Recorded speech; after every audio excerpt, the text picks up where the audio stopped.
Ang gikahimutan sa Ginoo mao kadtong mga tawo nga mapaubsanon, mahinulsulon ug labaw na gayud nga mahadlokon ngadto kaniya.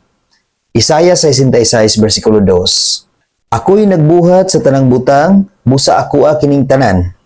Nag-ingon ang Ginoo, apan ang akong gikahimutan mao ang taong mapaubsanon, mahinulsulon ug mahadlokon kanako. Isuon ang atong kinabuhi iya sa Dios. Ang tanang butang dinhi sa kalibutan nga atong nakita iya sa Dios. Maong sa kanunay igsuon atong gamiton ang atong kinabuhi ngadto kaniya nga matinud-anon gayud. Atong ipagamit ang atong kinabuhi ngadto sa Ginoo igsuon. Tungod kay ang gikahimutan sa Ginoo katong tawo nga masulundon ngadto kaniya. Katong tawo nga mapaubsanon, katong tawo nga mahinulsulon. Tungod kay kitang tanan makahuna-huna, makasulti ug makabuhat gayud og dili maayo, mao ang gusto sa Ginoo igsuon aduna kitay kasing-kasing ug hunahuna nga mahinulsulon ngadto kaniya. Ug labaw sa tanan, kita magbaton og tinuod nga kahadlok ug pagtahod ngadto sa Ginoo. Amen.